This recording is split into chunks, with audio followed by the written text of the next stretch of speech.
Assalamu алейкум, урматтуу агалар, эжелер, достор. Бүгүн билим берүү жаатындагы бала тарбиясы жөнүндө сөз кылабыз. Бүгүн биздин студиябыздын коногу 28 жыл бою педагогика жаатында кызмат өтөгөн адис Венера Кабылбекова эжекебиз келип турат. Эскерте кетсек, Венера Кабылбекова эжекебиз Билим жолу жеке мектебинин негиздөөчүсү, мүдүрү. Кош келиптирсиз эжеке. Жакшы келип алдыңызбы эжеке? Ассаламу алейкум. Шүгүр, жакшы келип алдык. Убактыңызды бөлүп, мектептин иштери аябай кыйын болот, азыр көптүр билебиз четинен. Убактыңызды бөлүп келип бергениңизге чоң рахмат. Бүгүн деги эле эже биз билим берүү жаатындагы бала тарбиясы жөнүндө сүйлөшөбүз. Тилекке каршы ажырашуу көп. Анан жалгызбай энелер тарбиялап атат. Айрыкча Бишкекке ажырашкандар Бишкекке көп келип жайгашышат экен. Анан мектепке барса дагы эркектер көбүнчө мугалимдик кесиптен алыстап кеттик дагы, көбүнесе эле мектептеги мугалимдер дагы аял кишилер, эжейлер. Анан эркек баланы мындай карасак көбүнесе эле бир аялдар тарбиялап аткандай болот да, бир эркектин бир тарбиялыгы, бир эркектик мындай дух деген нерселерден алыстаган сыяктуу да. Ушул боюнча кандай неме кыласыз? Же бул мындай коркунучтуу деле маселе эмеспи? Биз жөн эле мындай өзүчө эле көбүртүп атабызбы? Жок, эң чоң маселе. Өтө чоң маселе. Азыркы учурда ошо ажырашуу көп. Статистика боюнча мен ушул 2018 жылыбы же 2017 жылыбы ушул бир окуп калдым. Ушу Бишкекте мисалы эми по ЗАГС боюнча 50 000 жубай эме бериптир, эмеге бериптир, үйлөнүп атабыз деп. Анан бир жылдан кийинби же 1,5 жылдан кийин ошо 50 000 үй бүлө кайра ажырашууга берген экен да. Бул эң чоң көйгөй. Мен алыс кетпей эле коеюн, биздин мектепте деле бир былтыр 80дей жалгыз бой апалар бар болчу. Быйыл дагы көбүрөөк окуучулар келип, бир 100дөн ашуу менде жаш апалар. Ошондо жалпы окуучулар канча? Жалпы окуучуларыбыз 400дөй. Ошонун 100дөн бир аз ашуун, бир эми ар жакта канча экенин билбейм, бирок 100дөн ашууну бир ошо ажырашкан апалар. Демек бир дээрлик 20-30%. 20-30% ажырашкан апалар. Көбүнүк ошо жана миграция боюнча аталары иштегени кеткен, ошол боюнча кайра келбей калган. Көбү дагы ошо ажырашуунун негизинде жүргөндөр, себептегенде атасы уже 10 жылдан бери Россияда, 5 жылдан бери Россияда. Бир аз эле акча салып коет, бирок муну семья, полноценный семья деп, толук камдуу семья деп атай албайсың да. Себептегенде апасы эртеден кечкеде жана же Швеяда иштейт, же дагы бир Дордойдо отурат, же башка жерлерде отурат. Балдар болсо бизге келет да. Ошондой балдардын да проблемасы өтө көп.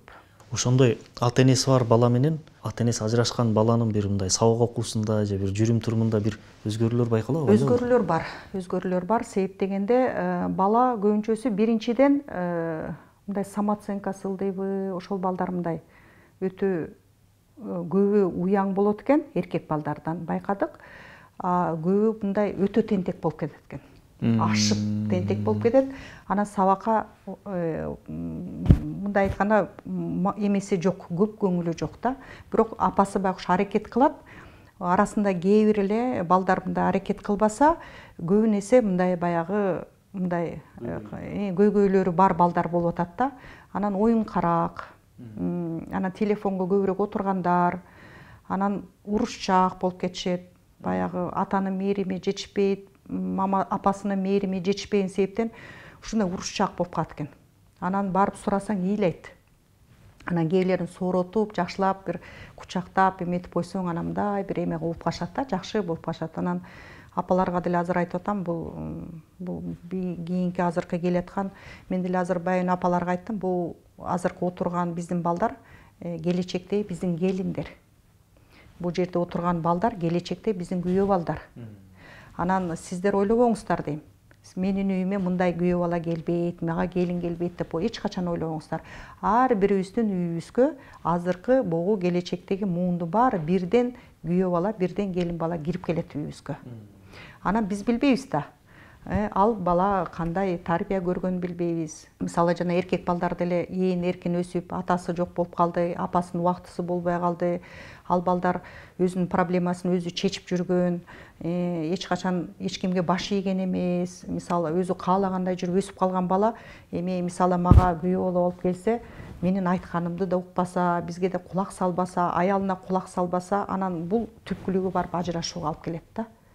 Бул эми биздин азыр Кыргызстан боюнча бул өтө чоң көйгөй болуп атат. Бул биздин мамлекетибиз, биздин кыргыздын улуттук бир түпкүлүгүбүздү бир жоготуунун бир кандай бир чоң коркунучтары бар. Чындыгында чоң коркунучтар бар. Ошол мигранттар боюнча деле бизде деле көп мындай маселелерди жаратып атат да. Бирок колдон келишинче биз аракетин кылып атабыз. Биздин мектепте да көп көйгөйлөр бар.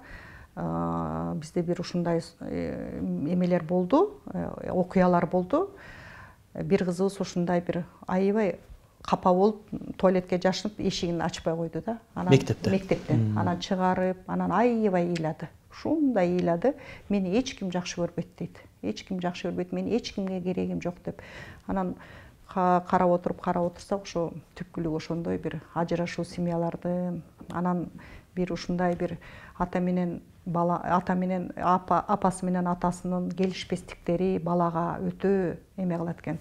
Анан былтыр ушундай бир эме болду. 1-класстагы кызым келип айтат да, мага акырын келип шыбырайт. Эже, мен сизге бир нерсе айтып коеюнчу дейт. Анан макул айтсаң десем, сиз азыр акчаны сурабай туруңузчу дейт да. Эмне болду десем, атам менен апам урушуп атат дейт. Эгерде азыр акчаны алып келбей койсоң, апам biz 4 күнгө кетебиз деп атат. Мен кетким келбей эле. Мен тайнемдин колуна барып, мен атам менен апам менен экөө менен жашагым келет дейт да. Анан мен ушунчалык жүрөгүм ооруп кетти. Анан кийинки чогулушта апаларга айттым да, силер эмнеге баланын көзүнчө ушундай проблема кыласыңар? Эмнеге проблема кыласыңар? Эмне үчүн бала окуганы келбей эле, эмне үчүн бала үйдөн чыкканда атам акча алып келген жок? Мен эмне үчүн мектепке барганча мектепке кирет дагы, партага отурат дагы, мейисинин ичинин баары акча болот да. Азыр бүгүн кечинде эгер атам акча алып келбей калса, апам экөө дагы урушат. Дагы кандай болот, эмне болот деп, ал мугалимди укпайт. Такыр укпайт да. Мисалы жана айтып атпайбы? Дагы бир случай болгон да, бизде мындай эме болгон. Ата-энеси катуу урушат, баласын уруп коет да. Атасынын ачуусу келсе эле баласын уруп коет. Апасы ачуу келсе эле баласын уруп коюшат да, же кызын уруп коюшат. Өчүн ошолордон кээде алып калып атышат да. Бала сабакка келет. Өзү жакшы окуган бала, мисалы, жакшы окуган кыздарым да бар да. Бирок келгенде бир жума баягы эмеден алысыраак да, мектептен. Себептен математиканы да чыгара албай калды, настроениясы жок. Анан мугалим, биздин кыйын мугалимдерибиз бар. Эмне болду деп уже баягы түпкүлүгүн сураганда айтат да, ошо бир аз үйдө проблема болду эле. Мен азыр эже көңүлүм жок, бүгүн эсеп чыгарбай эле коеюнчу. Мен бир убакыт бергиле, мен 1-2 күндөн кийин баягы эме алганда мен чыгарып келем дейт да. А карасаң бала уже мындай досканы карап отурат, бирок көргөн жок. Ой аалам башка жакта. Себептен де ойдун баары, проблеманын баары үйдө калып атат да, үйдө болуп атат да. Эми азыр буну ойлобосун, ата-энелердин баары эле ойлобосун, бул баардык биздин үйдө жакшы депчи, бирок көбүндө проблема ушул көбүрөөк болуп атат да, көбүндө. Ошону мен ушундай апалардан суранат элем, аталардан деле суранат элем, ушундай бир бул балдарга кылдат, жакшы бир мамиле кылсак, балдар менен бир эсептешсек, бир балдарга мындай ошо урушкандан кийинки дагы, мисалы мен ойлойм, мен ошо бир нерсени айтат элем, урушуп кеттиңиздерби, бала көрдү, укту, бир процесс болду, урушуунун процесси жүрдү, бирок бүткөндөн кийин кайра сураныч да, сиз айткандай лайфхак. Кайра тас торконго отуруп, кайра атасы апасынын бетинен өп, апасы атасынын бетинен өп, биз ушундай бир нерсени талаштык, аягында атаң да жеңилген жок, мен да жеңилген жок, экөөбүз бир эмени чечип алдык. Сүйүү жеңди, мисалы, эми балдарым, силер көңүл бурбай эле койгула. Биз атаң экөөбүз бир спорт эткенде, бир эметкенде ушундай деңгээлде, ушундай болуп кетебиз. Чоңдор уруша берет. Чоңдор уруша берет, бул норма эле. Так, эми чай иштик. Давайте деп баягы отура калып эме кылса, сүйлөбөй былтыйып экөө эки жак жүрмөй жок. Анан уже бала автоматически уже, анан булар кийинки урушканда да бала уже көп көңүлүн албайт. Себептен бала билет. Атам, апам дагы эмеси башталды. Бир спорный бир эмелерди, суроолору башталды. Азыр бүткөндөн кийин биз отуруп жакшынакай чай ичип алабыз да. Негизи бул баягы бирөө менен урушсаң барып кечирим сурап, жамында элдешиш өтө эле кыйын го. Өтө кыйын. Бирок бала үчүн айла жок, биз кылышыбыз керек муну. Биринчи бала үчүн бул одно, бирок эми Аллах үчүн. Мен ойлойм да, Аллах үчүн. Себептенде кайра эле жашайбыз да, ал процесс өтүп кетет да. Алланын ыраазычылыгы үчүн эми мен ойлойм эми эркек пайгамбар саллаллаху алейхи хадиси келип атат го. Ким биринчи сураса, ал кечирим сураса, ал биринчи деңгээлге, биринчи орунда турат дейт да. Эми муну ата-эне өзү чечип алсын. Мисалы мен каалайт элем бейиштин эшикте биринчи турушун каалайт элем өзүмдү. Мисалы менде көп ибадат жок, көп нерселерим жок. Алланын астында барганда жок дегенде, Аллахым, мен ушу күндө кечирим сурап турдум эле, жок дене мени кечирип кой деген bir позиция болуш керек да. Ата-энеде бир эме болуш керек. Бала үчүн кыла берет ата-эне, бирок бир убак болгондо чарчап калат экен да. Демек, ал бала үчүн ошондой бир абалга кириш бул мындай мотив эмес. Мотив эмес. Андай деле мотив. Ал деле түгөнөт. Ал деле түгөнөт. Бир күн анан баланы күнөөлөйт ата-эне. Мен сен үчүн жашап Мен сен үчүн жашагам дейт да. Аны апасы бир күн айтат, атасы да бир күн айтат экен да. Мен сен үчүн ушул апаң менен жашадым эле, мен сен үчүн атаң менен жашадым эле дейт да. Ал болбош керек да. Анан бала бир. Анан бала анда күнөөлө турбайбы аягында. Баланы элестетип көрүңүздөр. Мен ушул урушка мен күнөөлүү экем. Мен үчүн экөө урушуп жүргөн экен, акыры мен үчүн экөө ажырашты.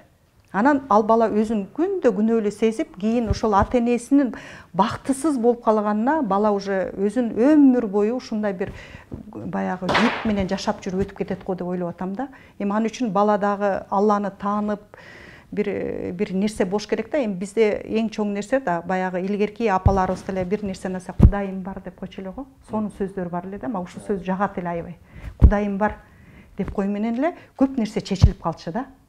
Баягы апа менен ата урушуп бир нерсе болсо деле Кудайым бар. Келе го чай ичкиле деп баягы бир тасторконго чогултуп койчу эле да. Кошуна менен урушса деле, тууган урук менен урушса деле бир эмелер болгондо мен ошо эсимде, ошо Кудайым бар. Келгиле отургула, киргиле, баягы чогулгула деген бир эме болчу да. Бизде деле бир нерсе болуш керек да. Ар бир ата-эне, мен ойлойм, ар бир апа, ар бир ата өзүнүн бир эмеси болуш керек. Бир бардыгын кечиргенге, бардык нерсени бир нерсе үчүн жасаш үчүн эң биринчи Аллах турат. Аллах үчүн кылабыз. Бирок ошол дагы азыркы учурда ал дагы жетишсиз болуп кетип атат да. Же биз Аллахты ушундай жакшы тааныбай атабызбы, же Аллахка болгон сүйүүбүз аз окшойт да. Анан мен азыр каалайт элем, мен ар бир ата-энеге ушундай бир жакшы кеңешим бар. Аллахты сүйдүрөлү. Пайгамбарыбызды сүйдүрөлү, Куранды сүйдүрөлү. Заставление менен эмес, сүйдүрөлү. Сүйүш керек. Куранды ушундай сүйүшүбүз керек. Мен жаңы динге киргенде ушу Куран мен үчүн бир сонун нерсе эле да. Ушуну качан окуйм, кандай бактылуу адамдар Куран окуйт эле деп ушундай суктанчу элем. 10 жыл суктанып жүрдүм. Ушул Куранды кандай бактылуу адамдар. Мен үчүн ойлочумун, бул таттыктуу гана инсандар Куранды окуйлат деп түшүнчүм мен үчүн. Мен үчүн ошол мотивация күчтүү болчу. Мен Куранды окуп калгам, значит мен таттыктуу болом деп. Куранды окуган башка, Куран менен жашаш башка. Алланы сүйүш да бул өтө чоң бир иш экен да. Ошон үчүн бул ар бир ата-эне бир өзүн тарбиялап, деңгээлибизди өстүрүшүбүз керек экен да. Ана бир деңгээл жөнүндө бир нерсе айтып кетейин. Баягы адамдын деңгээли ылдый болсо, бул адамга деле мисалы, адам бир койчу да, мисалы койчу. Койчуга мисалы мындай ал малынан башка эч нерсени көрбөйт. Анын деңгээли ошол мал. Бирок эң сонун ал өзүнүн чебери. Ошол койду көрөт. Ага уйду көрсөңүз ал уйга кызыкпайт такыр. Такыр кызыкпайт. Себеби ал ушундай койду жакшы көрөт да. Койдун төлдөгөнүн билет, койду кантип карагашты билет, андан кандай пайда алганын билет да. Көрдүңүздөрбү? Ансагандай эле, эгерде биз деле ошол, эгерде ал киши дагы жанына дагы ошончо чоң тетиги жайлоодо жүргөн киши дагы бир 10 чактуу уй алып алса, ал андан дагы бир анын да дамын татып калат да. Көрүп көрсө, адам чебер боло берет экен да. Уйду да багып көрүп, жылдыкыны да багып көрүп, бардык нерсени багып көрүп, аягында кайсысы пайдалуураак экен, кайсынысы үнөмдүү экен, кайсынысы эң жакшы экен, кайсы ишти мен жакшы көрөм. Анан ошону бир тандап алса да сонун экен да. Ошон үчүн бир бардык мүмкүнчүлүктөрдү балдар үчүн ачып беришибиз керек экен да. Анан ата-эне дагы бүт илимди алып көрүшүбүз керек. Мисалы, азыр үйдө отуруп деле эски математиканы карап көрүш керек, баласы менен бөлчөктү чыгарып көрүш керек. Литературасын деле окуп көрсүн. Мен ушул Гогольду окудум эле, Пушкинди окудум эле. Ошол эле боюнча турбайбы деле ата-эне деле ойлонуш керек да. Мисалы, бир дагы ата-эне мага азыр Менин ата-энелерим келип проблема кылат. Эмнеге мугалим мындай, эмнеге мындай болду, эмнеге тамагы мындай, эмнеге мындай, партасы мындай дейт. Бирок бир дагы ата-эне келип эмне үчүн Google'ды дагы эле окуп атасыңар деп бир да ата-эне суроо берген эмес да. Биздин деңгээлибиз кандай болуп атат? Биздин деңгээлибиз дүйнөгө гана өсүп атат, бирок бирөө дагы ошо китепти көтөрүп келип, бир ата-эне китепти, бир эле ата-энем болгон, ошо жана математика боюнча келип бир айткан, бул китеп жакшы, бул китеп. Себептен ал өзү математик экен, өзү мугалим экен. Ошол киши эле келип айтты, а калгандары бирөө дагы ошо биологияны ачып деле карап көрүп, бул 30 жылдан мурунку китептер эле турбайбы депчи. Мисалы физиканы деле ачып көрүп делечи. Андан бери канча ачылыш болду? Андан бери канча ачылыш болду. Бирок бир дагы ата-эне келип ошону айткан жок да. Бир дагы ата-эне Кыргызстан боюнча бир дагы ата-эне директор мектепке барып, эмне үчүн биз эски метод менен окуп атабыз деп эч кимиз айткан жок да. Рахмат эже, аябай жакшы маектер, баалуу маалыматтар болуп атат. Азыркы күндө дагы бир көйгөй бар. Муну көпчүлүгүбүз козгогубуз келбейт. Айрыкча эркектер, биз эркектер. Бирок бул көйгөйлүү болуп келатканын могу коомчулукта байкап атабыз. Көп аялдуулук маселеси. Ооба, бул Куранда ачык аят бар, пайгамбарыбыз жасаган сүннөт. Бирок ушул нерсени биз толук кандуу эрежелер менен аткарбагандыктанбы, буну биз жеке өзүбүздүн комфортубуз үчүн, кызыкчылыгыбыз үчүн аткаргандыгыбыз үчүнбү, ушул көп аялдуулук маселеси үйдөгү балдарга терс таасирин тийгизип коюп атат да. Ушул боюнча эмнелерди айта аласыз? Эми Куранда талаш жок, аят бар. Эч ким Алланын чыгарган законуна эч ким каршы чыга албайт. Бул нерседе эң чоң көйгөй болуп атат. Эми биз динде жүргөнүбүзгө бир мына 20 жылдан ашып баратабыз, Кудай буйрса. Эми бул практика жүзүндө акырындан келатат окшойт да. Бирок муну дагы азыр мындай илимсиз, ыйманыбыздын алсыздыгы менен ушул ишке да көп барып алатат окшойт да. Ошол себептен дагы мунун натыйжасы дагы азыр зыяны көбүрөөк болуп атат. Пайдасына караганда зыяны көбүрөөк болуп атат. Анын үстүнө илгери чоң ата, чоң апаларыбыз да бул жанагы токолуу деп коет го, эки апасы бар мындай болгон. Мисалы мен чоң энемди деле ошол биринчи аялдар болгон экен, мисалы, анан кийин деле эме кылган экен, алган экен. Мисалы, бул нерсе алар үчүн бул мындай өтө деле чоң проблема болчу эмес экен да. Нормалдуу. Нормалдуу. Биздин деле туугандарыбыз бар, ошо эжеси алысыраак тууган сиңдисин деле алып берген, чоң апаларыбыз бир тууган болгон. Улуу апанын балдары, кичүү апанын балдары деп, мисалы, азыр до сих пор катышат да. До сих пор билебиз, улуу апанын балдары, кичүү апанын балдары деп. Балдарында эч кандай травма жок. Эч кандай травма жок, проблема жок. Ошондой улуу кичүү апалардын эмелери деп коет да. Анан ал деле андай деле проблема болгон эмес да. Анан бул ал учурда балким апаларыбыз ушундай бир салаваттуу болгонбу, өтө ыйманы бекем болгонбу, ушундай тарбиялары өтө күчтүү болгонбу, бир башкача деңгээлде болгон экен да апаларыбыз. Эми азыр биз дин бар, намазыбыз бар, Аллага болгон таянычыбыз бар, көп нерселер бар, бирок бул нерсе чындыгында өтө чоң көйгөй жаратып атат. Эми муну деле ар бир проблема ар кандай болсо керек. Ар бир. Мисалы, кээде эркектен кетип калса керек, ошол нерсени туура түшүндүрбөгөн себебинен. Кээде аялдын апасы, аялы ошо негизи пайгамбар саллаллаху алейхи ва саллям айткан, жакшаганың эле абзел. Эгерде мүмкүнчүлүк болуп атса, эми чубак ажы деле аны айтып атпайбы? Эми чубак ажыбыз кандай, сонун аалым кишибиз деле, ошол ал киши кандай сонун нерселерди айтып кетти эле бул боюнча да, Мисалы, кээ бир адамдарга айткан, сага болбойт. Себептен сен бир аялды бакканга дагы мүмкүнчүлүгүң жок. Эми бул жердин шарият боюнча көп маселелери болсо керек. Чубак ажынын бир сөзүн билем, ошо бир айтып кетти эле, ошо мисалы, сен аялыңды камсыздай албасаң, адебиң начар болсо, адамдарга болгон мамилең начар болсо, сага такыр болбойт.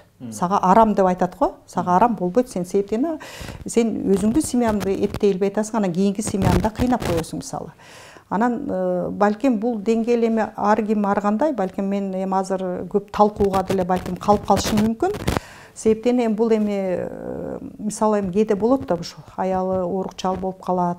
Кээбирлердин мисалы байлыгы да кенен бардык нерсени бир эмес, бир 4-5 семьяны камсыздоого дагы мисалы мүмкүнчүлүгү бар кээ бир эркектердин.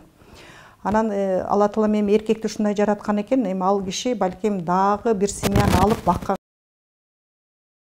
күч кубаты бар, мамилеси дагы жетиштүү балким. Ошол себептен эгерде эркек балким даяр болсо, үй бүлөсү даяр болсо, анда бул жеңил эле процесс го дейм. Себептен де эне бул жерден чоң ролду ойногон эне. Себеп дегенде эгерде атасы башка экинчи үй бүлөсүнө кеткенде, энеси өзү кечке бактысыз боло берген болсо, ошолду көйгөйдө өттө жарата берген болсо, бала апасына карап өсөт да. Бала апасына карап бактылуу болот. Эгерде энеси бактылуу болсо, бала да бактылуу болот экен да. Анан апасын күндө карай берген болсо, апасы күндө ыйлай берген болсо, күндө ошол жагаттан күндө көйгөйлөр боло берген болсо, бала ойлойт: атам бизди ушундай сатып кетти, бизден кетип калды, бизди таштап кетти. Ушул ушундай турбайбы? Эмне себептен ушундай деп анан суроолорду издеп, динге болгон көз карашы, себеп дегенде ошо намаз окуп деле атам ушундай кылабы, эмне себептен ушундай болду деп баягы информация, энеден келген балага болгон информация туура эмес күндө жете берген себептен ошо кийин бала ошо өч алуучу болуп калат экен да. Кадыресе өч алуучу болот, себеп дегенде атасына. Бул оппозиция деп коет. Полный ошо апасынын ыйлап, апасынын байкуш болуп көргөн бала, баласын апасын эле аяй берет да. Күндө эле апасын аяй берет. Апасы жанагындай боло берсе, апасын любой бала каалайт, апасы келсе жадырап, жайнап, тозуп алса, күндө мындай бир аябай позитив болсо апасы, бул бала үчүн плюс да, күндө плюс болот. Апам кандай сон, кандай кайгырып бала үйгө кирип кайгырып кирсе, апасы сонун тозуп алып, бүт проблеманы балам мындай болот, мындай болот, Алла чечет, бул ушундай болду, Аллахтын эмеси менен болду, бул эч нерсе эмес, муну менен биз үйрөнүп атабыз деп эгерде ошо жагдайды чечип койгон болсо, анда бала үчүн бардык проблеманы чечиш жеңил экенин түшүнөт да. Анан эгерде күндө эле атаң эгер албаса деле, балким кээ бир аялдар ушундай болуп калат, баягы мындай жаман кызганып эле ушинте берсе, бала ойлойт: атам ушундай жаман киши экен деп ойлоп калат экен да.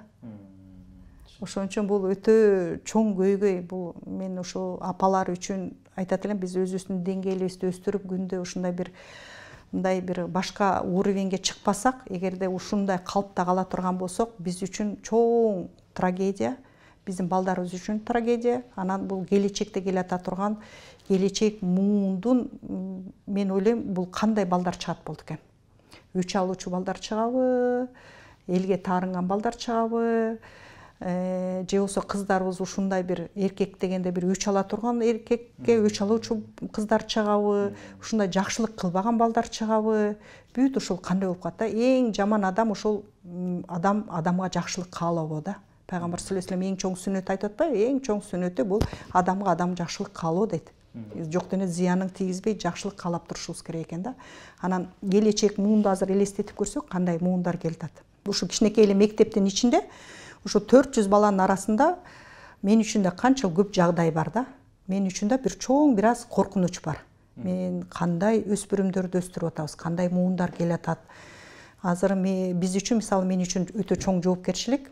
400 баланы окутуу, буларга билим деңгээлин көтөрүү. Биздин мектептин негизги эле максаты булардын ошо бир адеп, эң жакшы адеп үйрөтүү, ахлак үйрөтүү, башка адамдарга жакшылык каалоо, зыянын кылдырбоо, жана ошондой эле ата энеге жакшы мамиле кылуу, жана ошондой эле бир мекенчил, өзүбүздүн мекенибизди сүйгөн, ата энебизди сүйгөн, бүр туугандарыбызды сүйгөн бир чоң бир мындай бир жакшы бир Кыргызстаныбыз үчүн бир күйө турган балдарды чыгаруу да. Бирок ата энелер жактан эми Кудай буйрса мен дагы бир ишеничим бар. Бул ата энелерге дагы бир жакшы деңгээлдерди үйрөтүп, ата энелерди бир окутуп, буларга дагы биз азыр намаз менен, жоолук менен, же болбосо сакал менен, же болбосо орозо менен эле чектелбешибиз керек. Бул эң чоң нерсе. Ислам дини өзү бул мамиле. Пайгамбар саллаллаху алейхи вассалам айтып атпайбы? Бул пайгамбарыбызга деле айтып атат го, сен эгерде ушундай жумшак болбогондо сени эчбейт болчу деп атат да. Сен ушундай жумшактык, ушундай мамилең кылган үчүн канча деген адамдар ичиде сенин аркаңан деп атпайбы? Ансыгандай, эгерде биздин эң чоң көрсөткүчүбүз бир гана бул биздин адеп ахлагыбыз. Биздин намазыбыз, бул мен ойлойм, бул жекече, бул өзүмдүкү, бул намаз фарз, бул бизден эч качан, бул биздин динибизге эч качан зыяны тийбешибиз керек. Мисалы жана айтып атпайбы, сахабалар дин үчүн эч бир кара точкада калтырган эмес. Булар ушундай идеяны өзлөрүн ушунчалык деңгээлде көрсөткөн. Мына ислам дини деген бул тынчтыктын дини, бул деген ушундай мамиленин дини, бул деген ушундай мээримдүүлүктүн дини, боорукерликтин дини деп көрсөтүшкөн да. Бизде азыр намазыбыз бар, орозобуз бар, көп нерсебиз бар, бирок адептерибиз, мамилелерибиз туура эмес болуп атат. Эң чоң нерсе бул мамиледе экен да. Соодадагы мамилебиз, адам менен болгон мамилебиз, өкмөт менен болгон мамилебиз, дагы элементарно эле ошол больницага болгон эме менен мамилебиз. Эгерде биздин мамилебиз ушундай эң чоң деңгээлде болсо, адамдардын баары кызыгып, ислам дини деген ушундай турбайбы? Бул ким десе баягы намаз окуган адам ушундай деген бир биз динибиз үчүн күйүшүбүз керек да. Өзүбүздүн жеке өзүбүздүн бир кандайдыр бир эмелерибиз үчүн жашабашыбыз керек да. Жеке кызыкчылык үчүн. Жеке кызыкчылык үчүн жашабашыбыз керек. Мен жоолук салындымбы? Мен үчүн эң чоң нерсе жүктөлдү да. Мен үчүн жүктөлдү. Мен акыретте бул үчүн да суралам да. Ошол дин үчүн мен динди кандай көрсөттүм элдерге? Алла Таалам акыр кыямат күнү менден сурайт. Эй пендем, сен дин үчүн кандай бир эме мындай бир жардамың тийди дейт да. Эми жана Ибрахим алейхиссалам менен отко ыргытканда жанагы айтып атпайбы, бир чымчык келип ушун кичинекей бир эмесине тумшугуна келип сууап келип чачып атат дейт. Анан сурап атат дейт. Сен эми ушунча отту өчүрө алмак белең десе, ушунча отту өчүрө албайм дейт. Бирок акыр кыямат күнү Алла Таала менден сураса дейт, менин пайгамбарым ушундай күйүп атканда сен эмне кылдың деп сураганда мен эмне деп жооп берем деп атпайбы? Мен ошо эмне дейт, жок дегенде ошо сууну өчүргөндүн ишин кылдым дейт. Өчүрө албасам да ошонун ишин кылдым дейт. Ансаганда биз дагы дин үчүн ошол бир чымчыкчалыктагы бир пайдасын келтирип турушубуз керек күндө ошол бир нерсени акыр кыямат күнү биз барганда, я Аллахым, мен колумдан келишинче ушул бир нерсени кыла алдым. Мисалы мен деле азыр ошо мектептин эмеси болгондон кийин, жоопкерчилик алгандан кийин мен дагы азыр суралам да. Ошо мен балдарга, ар бир балага азыр үйрөтүшүм керек. Бирок мен мындай убакыттан жетишпей атам, билим берүүдөн убакыт ашпай калып атат, бирок колумдан келишинче, мисалы кирип баратканда мындай кылба деп, бирок мындай бир канча убакыт болсо дагы кыздарга, балдарга аракет кылып атабыз. Колубуздан келишинче баягы эң жакшы адепти үйрөткөнгө аракет кылабыз да. Ата энелер боюнча айтып кеттиңиз да. Ошо биз өсүшүбүз керек, өнүгүшүбүз керек деп. Албетте бул өсүү өнүгүү баягы жогоруда айтып өткөнүңүздөй китеп окуу менен ишке ашат, баягы пайдалуу, жакшы китеп. Азыр китеп дегенде бул өзүнчө чоң тема, өзүнчө көйгөй. Китеп деп эле баягы бир нерселер жазып эле сыртын кооздоп сатмай, өзүнчө бир бизнес багыт жаңыдан башталып атат бизде. Анан дал биздин өзүбүзгө тиешелүү, өздүгүбүзгө тиешелүү улуттук, диний бир пайдалуу, баалуу китептерди окуу маселесинде. Биз азыраак окуйбуз, анан кантип биз балдарыбызга дагы неме кылсак болот? Китепке кызыктыруу болсун, ушул сыяктуу бир мындай бир практикалык бир сунуштарыңыз. Эң жакшы көйгөйдү айттыңыз. Биздин Гапыр Мадаминов ошо энелер мектеби боюнча эң жакшы сонун нерсени айтты, мага да абдан жакты. Азыр кимдин үйүндө 3000ден ашуун китеп жок болсо дейт, окулбаган китеп жок болсо, ал үй өскөн жок деп атат да. 3000 баракпы же китеп? 3000 китеп болуш керек экен. 3000 китеп дейт да. 3000 китеп, кимдин үйүндө 3000 китеп бар болсо дейт, ошол 3000 китептен окулуп бүткөн болсо дейт, ал үйдө анда өстү эң мыкты инсандар чыгып атат деп атат да. Ошон үчүн Гапыр Мадаминов азыр энелер мектеби деп эң чоң нерсени киргизип атат. Биздин Министерство образованиядагы, илим эмеси министерствосу да ошону кабыл алды. Айына бир жолу илим энелер мектебине ошондой Гапыр Мадаминовдун программасын киргизип окутуу. Эми бул нерсени биз мисалы чогулуштарга келгенде эле ата энелерге айтып атабыз. Ата энелер деле билет муну. Бирок эми ар бир ата энени билбейм, мындай кандай булардын деңгээлин көтөрүш керек, кантип мотивировать этиш керек. Бул биз үчүн өтө кыйын болуп атат да. Анын үчүн ар бир апа өзү колуна алып, кой мен ушул күндөн баштап оңолушум керек. Бул мен үчүн өтө зарыл, балам үчүн өтө зарыл экен. Бул ушул биздин мектеп үчүн зарыл экен. Бул мамлекет үчүн зарыл экен. Бул килейген ушул биздин мамлекеттин не бир инсанды чыгарып атам деген бир жоопкерчилик болуш керек болуп атат да. Тилекке каршы азыркы биздин ата энелерде жоопкерчилик жок. Жоопкерчилик жок. Ошого жараша жоопкерчиликсиз балдар дагы өсүп баратат. Себеп дегенде мисалы мамлекеттик сонун мектептер бар. мамлекеттик мектеби партаны өкмөт берген үчүн ал партаны каалагандай колдонот. Анын бул ага жоопкерчилик жок да. Атын жазып коет. Атын жазып коет, эми сындырып коет. Бул норма эле да. Ата-эне дагы үйдөн айтып атам, үйдөн чыкканда жана зыян бербе деген сөзүн деле бир мааниси ошо сен жоопкерчиликтүүсүң балам. Сен барып келгенче ошол мектепке жоопкерчиликтүүсүң. Ошо мектепте бир нерсе болсо балам жооп бересиң. Демек эч болбосо пайда алып келишти үйрөтө албасак, зыян бербешти үйрөтүш коюш деле бул чоң кызмат. Эң чоң нерсе да. Анан эми китеп бул эң сонун нерсе. Эгерде эми тилекке каршы эгерде апасы китеп окубаса, эми баласына китеп окута албайбыз биз. Биздин колубуздан келбейт экен. Биз азыр практика жүзүндө көрүп атабыз. Окуган китеп окуган балдар окуп атышат. Кээ бир балдар бар, өзүлөрү айттырбай эле окуйт. Кээ бир балдар бар, ошо бир кичинекей мындай брошюраны дагы ачыш оор да, кээ бир балдар үчүн. Бирок апасынан сурасаң, апасы айтат, мен китепти тээти мектепте бир кармагам, ошондон бери китеп кармай элекмин дейт да. Анан апасы өзү китеп кармабаса, анан баласы кантип китеп кармай алат? Биз эми ал долбоорду да азыр иштеп чыгып атабыз. Биздин мугалимдер айтып атат, ошо ата-энелер менен бир долбоор түзөлү дейт, бир китеп окуп, ошол боюнча конкурс өткөрөлү деп атат да. Эми Кудай буйрса бул жазында ошону ишке ашырабыз.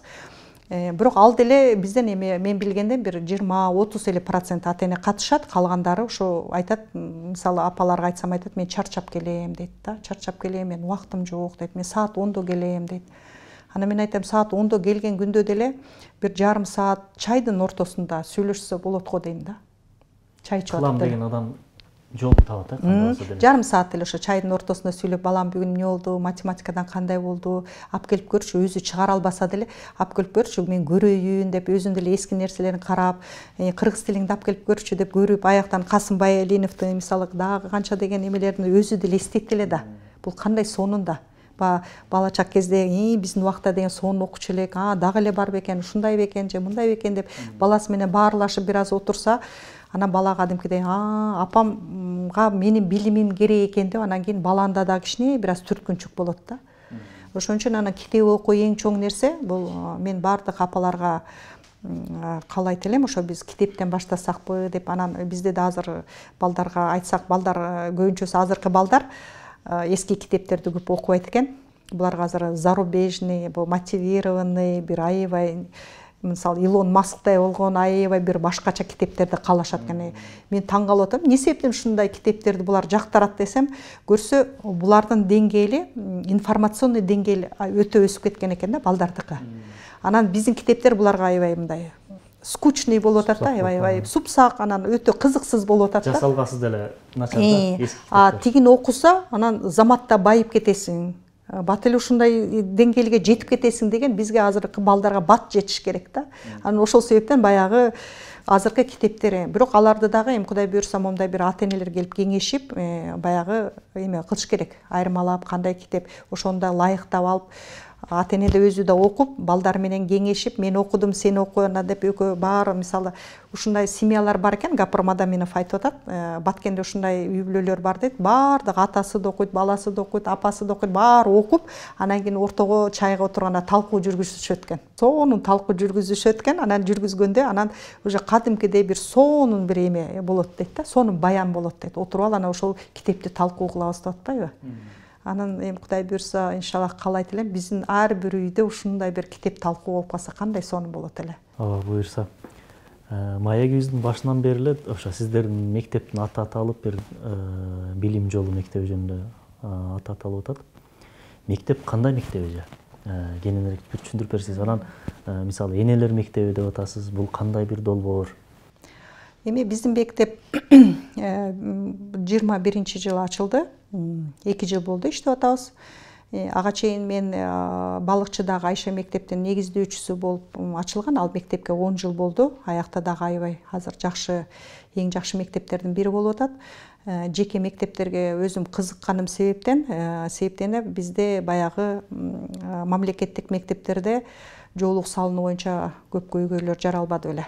Анан биздин мектеп ошол баягы намазкөйлөргө бир аз анын үстүнө дагы жанагындай конуштарга, бизде де эми азыр частный школа, жеке мектепте только акчасы барлар гана бере алат деген эме бар. түшүнүк бар. Мындай мамлекеттик мектептерге акчасы жоктор көбүрөөк окуйт дегенде бар болуп атат да. Бирок гимназияларда дагы баягы аларга доступ азыраак да, себептен аяка эме менен алат, тест менен алат, аякта да жакшы окутушат. Мамлекеттин мектептери дагы жакшы, колунан келишинче баягы ушундай көйгөйлөрдү чечип аракет кылып атат.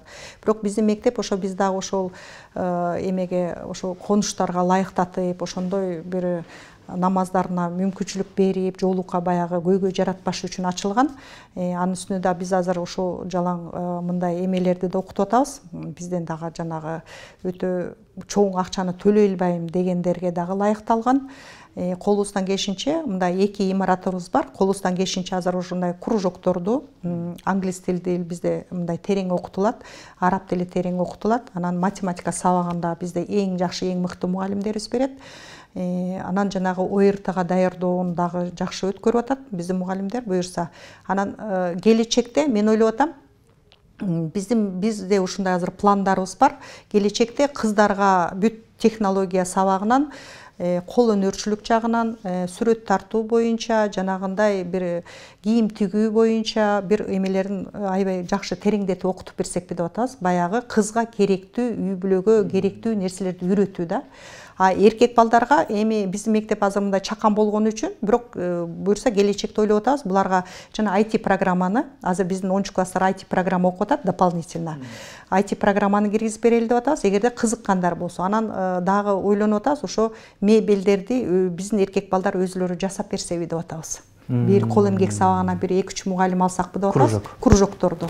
Ошо технологияда сабагын көбүрөөк кылып туруп эле, эркек балдарга ошо өзүбүзгө өзүбүз парта жасап, анан жана сантехниканы үйрөтүп, бир ушундай бир плотник деп жана көп нерселерди бир үйрөтсөкпү деген жакшы пландарыбыз бар. Кудай буйрса ошо ойлоп атам, 11 класста окуп бүткөнчө бала балким бир өзүнө парта жасаганды, стол жасаганды, бир ошол бир шурупту бураганды, ошо туалеттеги бир нерсени бузулганды, кранчиктердин баарын бир оңдоп алганга, бир өзүнүн бир эмеси жете тургандай бир эме кылып атабыз да. Эркек кишиге турмушта бир зарыл боло турган нерселерди да. Себептегенде ушул возрастта үйрөтүп албасак, кийин уже эмеси тарап кетет экен. Анан кийин уже баягы мындай жеңил нерсеге көнүп калат экен да. Анан бизде күндөн күнгө ушу ата эне жеңилдетүүнү суранып атат да. Менин кызым пол жууп эле койсо, балам пол жууп эле койсо дейт да. Кыйналбайса дейт да. Бизде деген чоң мен деген мектептер бар. Айына 28 000, 30 000, 35 000 төлөшөт. Ошолор мисалы жеген тамагын ичишин өзлөрү жуйт экен. Мектепте уборщица жанагындай эме жок экен. Тазалыкты жуучу эме жок экен. Мектепте полный өзү окуучулар, бул японский метод деп коет экен. Окуучулар өзүлөрү тазалап кетет экен. Короодо шыпыргыч жок экен, короону дагы окуучулар өзүлөрү шыпырат экен. Экинчиден ошол окуучу ошол жерди шыпырса эртең шоколаддын кагазын таштабайт да. Шаарда да таштабайт, ошол сыяктуу эле. Ошол сыяктуу да. Сезет да баягы. Сезет. Ошо эми бул 25 000 сом төлөп, бала өзүнүн идишин жуйт, короо шыпырат, классын жуйт экен да. Бизде бир аз эле акча төлөйт, бирок менин кызым ничин пол жуушу керек дейт да. Менин кызым мисалы, менин балам кечке эле доска сүрттүрүп коет экенсиңер дегенде ата энелер бар да. Анан уборка эле боло берет экен. Каждый жума күндөрү бир аз өзүлөрүнүн класстарын эле иреттейт да, класстарын эле. Өзү эле отурган жер. Анан биз балдарды кандай көндүрүп атабыз? Эми үйүнөн да эч нерсе жасабаса, үйүнөн деле көп кызмат кылбаса, анан мектепке келип да кызмат кылбаса, эми бул келечекте кандай келин болот? Келечекте кандай күйөө бала болот? Бул эмне бир жалкоо менен экинчи жалкоо чогулуп экөө үйдө жата беришеби? Бул же кандай болот? Сен тамак жаса, мен жасабайм, тамакты сен же эмеден алып келип бер, мага сатып кел. Жок, мен иштебейм деп турса, мындай сырткы көрүнүштү бир байкап көрүш керек да. Ошондо эки бир баланы мындай алып келип туруп, экөөнү үйлөндүрүп туруп, мисалы мындай фантазиябыз менен ойлоп үйлөндүрүп, анан ошол экөөнүн жашоосун элестетип көрсөк, бул кандай болот? Анан үйгө, биздин үйгө келсе, мисалы мага деле келин болуп келди, күйөө бала болуп келди. Анан жок, мен иштебейм деп турса, мен ал колуман келбейт деп турса, мен тамак жасабайм, мен жасаган эмесмин деп турса. Силер барып, мисалы карыялар үйүнө баргыла, сиздерди биз бага албайбыз деп турса, бул кандай болот? Бул өтө айтып атпайм, азыркы келечектеги бул азыркы жаштардын бир ойлору бир аз башкача болуп атат да. Анан ошон үчүн жана Гапыр Мадаминов айтып атат, ошо энелер мектебин киргизиш зарыл деп. Анан көп апалар таарынды. Эмне үчүн энелер эле? Эмне үчүн аталарды да айтпайсыздар? Аталарга деле зарыл. Бирок эң биринчи проблема бул энеде болуп атат да. Апага үйдөн ошол нерсенин баарын үйрөтүп, аракет кылса, анан аталар дагы анан илим алганга, билимдүү аялга мисалы ата деле аракет кылат экен билим алыштычы. Ошон үчүн эгерде апа билимдүү болсо, элестетиңиз, эгерде апа аябай билимдүү болсо, ушундай өтө билимдүү болсо, ал баланын ар бир сабагын текшерет. Анан күйөөсүнө кызыгып бир китеп белек кылат, өзү да бир китеп окуйт. Бул кандай сонун нерсе да. Ошон үчүн баягы эне коломто деген, эне медресе деген бул сөз жөн жерден келбептир да. Ошо эгерде Кудай буйрса биз илимдүү болсок, ошо ата-энелерибизди, апаларыбызды көбүрөөк үйрөтсөк, анан биздин мектеп эми Кудай буйрса ошо ар бир 6-күндөрү бизде семинарлар бекер апалар үчүн өтүлгөн. Азыр бир аз токтотулду, кайра дагы өтөбүз. Эми Кудай буйрса бул ушул Гапыр Мадаминовдун энелер мектеби деген эмени киргизип атабыз. Ошол нерсе менен толук иштеп, дагы мындан дагы бир кененирээк бир ата апаларга дагы бир жакшы бир эме сабактарды өтүүгө аракет кылып атабыз, Кудай буйрса. Демек жакында ошол энелер мектеби семинарлар башталат. Дареги кайсы эле? Биздин Дарек микрорайон Туңгуч, Дарегибиз Ауэзова 23, билим жолу мектеби. Бизде ошо кыздар өзүнчө окуйт, балдар өзүнчө окуйт. Себептен кыздарга биз өзгөчө тарбия беребиз. Кыздарга болгон мамилебиз башкача. Себептен баягы кыздарга кирип келсең сонун го. Кыздар жашынакай кыздар отурса эле аябай назик сүйлөгүң келет. Кыздар кандайсыңар, бүгүн эмне кылдыңар, кандай болду десең, кыздар да сонун жооп беришет да. Анан ар бир баскандар башкача да. Эркек балдарга киргенде биздин мугалимдер күлүп калат. Эркек балдарга киргенде ушинтип даярданып барабыз дейт. Мынтип сүр менен кирип, анан азаматсыңар, кандайсыңар, бүгүн эмне кылдыңар, кана деп мындай эме кылсак, биздин эркектерибизде да ушундай бир башкача жооп берет дейт да. Демек экөө аралаш окуса, эгер назик сүйлөсөң, балдар дагы назик болуп калат. Сүрдүү сүйлөсөң, кыздар дагы эркектер да болуп калат. Ошондой болуп калат экен да. Анан көбүнчөсү аял кишинин тарбиясы тынч отур, сүйлөбө. Эркек балдарга деле ошондой кыла беребиз да. Отур, сен кандай тентек нерсе эмесиң депчи. А бирок табиятында эркек өзү шок болот да. Тынч отура албайт. Партага деле тынч отура албайт, түз отура албайт. Бизде деле чын эле эркектер тарап кеткенден кийин мектебибиз ушундай бир эме болуп калат. Бирок баягы эркекче жасашат. Бир корошуппур десең, бир нерсени эркекче ташы десең, ташып сонун кылып беришет да. Бирок алар мындай пол жууганга, же болбосо башка нерсе кылганга кылышат, бирок мындай жөндөмдөрү кичине азыраак да. Ошон үчүн анан биздин мугалимдер айтат, биздин 9-класстын мугалимибиз, класс жетекчибиз айтат, менин балдарым эң азамат деп ушундай мактай берет. Анан биз күлөбүз да, эмнеси мен азамат десек, айтат, мен кирсем дейт, о эже деп ушундай аябай гордость менен дейт, ушундай эме менен өзүлөрүнүн кылган иштерин айтып беришет дейт. Анан мен аябай мактайм дейт да, азаматсыңар. Менин билим жолу боюнча эң мыкты балдар силерсиңер дейм дейт да. Анан кадимкидей ушундай бир эме менен чыгып кетишет класстан деп атпайбы, кетишет, үйлөрүнө кетишет дейт да. Көрдүңүздөрбү, ошондо тарбия кыздарга бир аз башкачараак. Эркекке жоопкерчиликти көбүрөөк жүктөйбүз. Сен жоопкерчиликтүүсүң да, сен азаматсың да, сен ушуну кылышың керек да. Сенин мойнуңда, көрдүңбү, апаң бар, карындашың бар, мун бар, бул бар деп, ошо эркек өзүнө ошо жоопкерчиликти кадимкидей сезип, ошо чоңоюп атканда да ошондой жоопкерчиликке дене мүчөсү дагы, акылы да, бардык нерсе ошого жараша өсөт экен да. Кыздарды аяган сайын, кыз болсо ошо аяса, кыздарды аяп турушубуз керек экен. Сен көтөрбө, сен кызсың, кой акырын бас, акырын тур, акырын сүйлө десек, кыз баягы, мен акырын жүрүшүм керек экен, акырын сүйлөшүм керек экен да, мен акырын ушундай тамамды акырын жаса, акырын ушул келечекте келин болсо, мен эмемди, жолдошумду акырын күлүп, жайнап тозуп алышым керек дегендей болот экен да. Анан бизде убагында эми СССРдин убакта чогуу эле окудук да. Анда бир аз тарбия бир аз башкачараак болгон себептен, үйдөн апалар тарбиялаган себептен да. Азыркы учурда андай болбой атат да. Андай болбогон себептен ошо бир аз тарбия жагынан ата-энелер кыйналып жатышат негизи. Чоң рахмат, Венера Алла разы болсун. Дагы бир жолу эскерте кетейин, урматтуу достор. Венера Кабылбекова билим жолу жеке мектебинин негиздөөчүсү, мүдүрү сиздер менен өзүнүн тажрыйбасын, илимин, билимин бөлүшүп кетти. келип бергениңизге чоң рахмат эже, Алла разы болсун. Буюрса да келечекте ушундай бир темаларда маекке чакырсак келип бересиз деп ойлойбуз. Кудай буйрса келип беребиз. Өзүбүздүн практикабызда көп нерсени көрүп атабыз. Анан ошо дагы мындан дагы бекем, эми Кудай буйрса мен айтып атам, келечекте эң мыкты инсандарды тарбиялаганга аракет кылабыз. Билимдүү, илимдүү, дүйнө жүзүнө таркаган бир ошо кыргыз желегибизди желбиреткен бир жакшы инсандарды чыгарууга аракет кылып атабыз. Кудай буйрса, иншаллах. Эми келечекте да мында Алла таалам өзү жардамчы болсун бизге. Ошо колубуздан келишинче ошо ата-энелер менен биргеликте, бул жерден ата-эне менен чогуу бирге болушубуз керек да. Ата-эне менен бирге болсок, Кудай буйрса, бул балдарыбыз келечекте эң жакшы муундар чыгат деген оюмда бар да, Кудай буйрса. Буйрса чоң рахмат. Урматтуу эжелер, агалар, достор, биздин убактыбыз бүттү. Буюрса бизден кабар алып туруңуздар. Сиздерге дагы бала тарбиясы боюнча көптөгөн маалыматтарды, пайдалуу маалыматтарды бөлүшөбүз. Жакшы туруңуздар.